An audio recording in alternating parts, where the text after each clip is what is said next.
نشاندہی کر دی گئی ہے، یہ شناخت ہے، پہچان ہے، اس پہچان کو، اس شناخت کو یاد رکھیں گے تو بچنا آسان رہے گا۔ کیا پیش کر رہے ہیں؟ لائیے۔ قیامت کی نشانی کیا ہے؟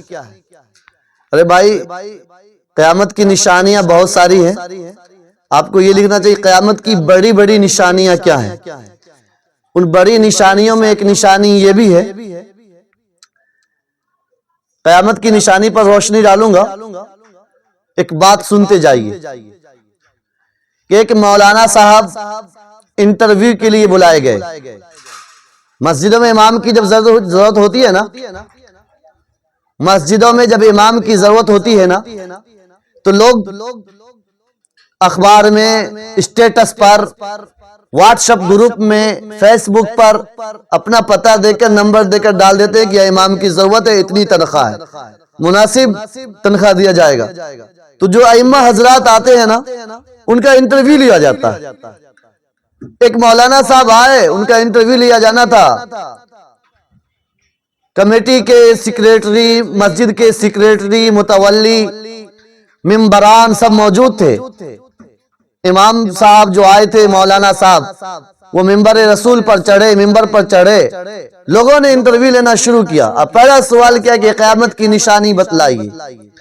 یہ مولانا بڑے جرأت مند تھے، بڑے حوصلہ مند تھے، اور ہونا بھی چاہیے، ایک عالم کو یہی زیبہ بھی دیتا۔ جیسے ہی سوال آیا کہ مولانا بتلائیے قیامت کی بڑی نشانی کیا ہے، مولانا نے بڑے حوصلے، جرأت اور ہمت اور استقلال کے ساتھ جواب دیا کہ اس سے بڑی قیامت کی نشانی اور کیا ہو سکتی ہے کہ تمام جہلا بیٹھے ہیں، تمام جاہل ان پڑھ بیٹھے ہیں، اور ایک عالم سے سوال ہو رہا ہے، ایک عالم کا انٹرویو لیا جا رہا ہے، ایک عالم کا امتحان لیا جا رہا ہے، ایک عالم کی شناخت کی جا رہی ہے، اس سے بڑی قیامت کی نشانی کیا ہوگی؟ انہوں نے بجا کہا، برحق کہا، حق کہا اور سچ کہا۔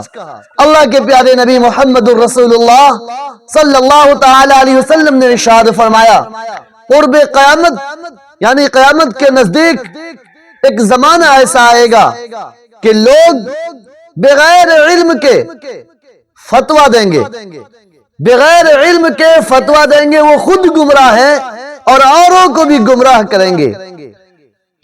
اور عوام الناس کے بارے میں آیا کہ عوام الناس ایسے لوگوں کو اپنا مقتدا، اپنا رہبر، اپنا پیشوا، اپنا لیڈر، اپنا نیتا مانے گی جو پہلے سے گمراہ ہوں گے، جاہل ہوں گے، جاہلوں کو اپنا حکمراں بنائیں گے، جاہلوں کو مسند پر بیٹھائیں گے، اور ان علماء کی توہین کی جائے گی۔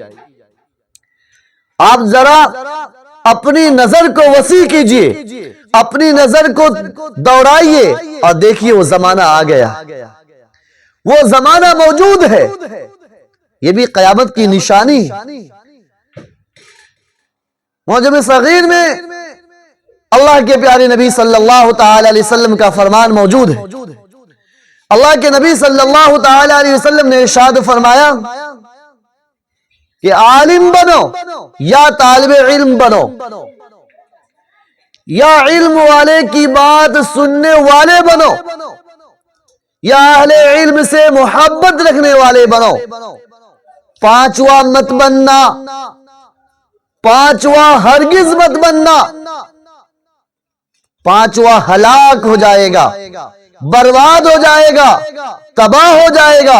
یہ پیارے آقا محمد الرسول اللہ صلی اللہ تعالی علیہ وسلم آج سے تقریباً 1450 سال پہلے ہی فرما گئے تھے، پہلے ہی بتا گئے تھے کہ پانچویں لوگ جو عالم سے حسد رکھیں گے، جو عالم سے بغض رکھیں گے، جو عالم کی توہین کریں گے، جو عالم کی عزت کو پامال کریں گے، جو عالم کی عزت کو پاداش کریں گے، جو عداوت میں نفرت کریں گے، دشمنی کریں گے، حسد کریں گے، کینہ رکھیں گے، بغض رکھیں گے، اللہ کے نبی نے آج سے تقریباً 1450 سال پہلے ہی فرما دیا کہ عالم بنو یا طالب علم، علم کے سیکھنے والے بنو، یا علم والے کی بات سننے والے بنو، یا اہل علم سے محبت رکھنے والے بنو۔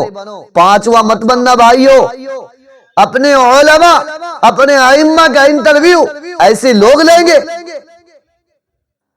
جس کو اس کا حق نہیں ہے، جس کو اس کا حق نہیں ہے۔ میری بات تھوڑی کڑوی لگ رہی ہوگی آپ لوگوں کو، لیکن اس کو گھونٹ جائیے دوا سمجھ کر۔ دوا سمجھ کر جب گھونٹیں گے، دوا کڑوی بھی ہوتی ہے، میٹھی بھی ہوتی ہے لیکن کڑوی بھی ہوتی ہے، لیکن اس دوا میں شفا ہوتی ہے۔ ایسی میری بات کڑوی ضرور ہے لیکن آپ کو شفا ملے گی۔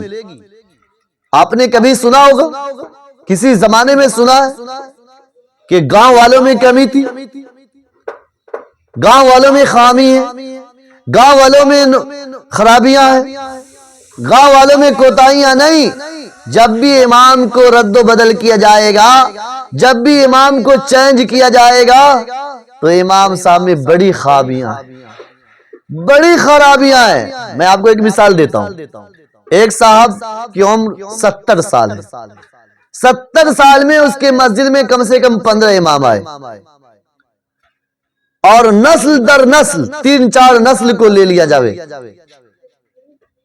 کبھی ایسا ہوا ہو کہ گاؤں والوں کی خامی آئی سامنے؟ نہیں، ہو ہی نہیں سکتا۔ جو پڑھے لکھے لوگ ہیں، جو قرآن اور حدیث کے جانکار ہیں، وہ آج ان پڑھ کے تابع ہیں۔ دراصل آج ہم امام کیسا چاہتے ہیں؟ کیسا امام چاہتے ہیں؟ ایسا امام چاہتے ہیں جو ہمارے تابع رہے۔ اسی لیے خلفشار ہوتا ہے، اسی لیے امام آپ کے مزاج کے مطابق نہیں ہوتا، اسی لیے امام آپ کے مزاج کے مطابق نہیں ہوتا۔ جو حاکم ہے، امام بادشاہ بھی ہوتا، پیشوا بھی ہوتا، حاکم بھی ہوتا ہے، اس کو محکوم بنا دیا جاتا ہے۔ جو غالب ہے اس کو مغلوب کر دیا جاتا ہے، اس کے حق کو چھین لیا جاتا ہے۔ پہلے زمانے میں لوگ امام کی قدر کرتے تھے اور امام کے تابع ہو کر چلتے تھے۔ آج لوگ امام کو اپنے تابع رکھتے ہیں۔ اتنی بڑی لمبی قرات کیوں کر دی صاحب؟ رکوع میں لمبا ٹائم لگا دیتے ہیں، سجدہ میں لمبا ٹائم لگا دیتے ہیں، تلاوت اچھی نہیں ہے، آواز اچھی نہیں ہے۔ 70 سال گزر گئے امام صاحب کے پیچھے نماز پڑھتے ہوئے، آج تک سورہ فاتحہ صحیح نہیں ہوئی، سورہ اخلاص قل واللہ صحیح نہیں پڑھ سکتے، ثنا صحیح نہیں پڑھ سکتے، تشہد صحیح نہیں پڑھ سکتے،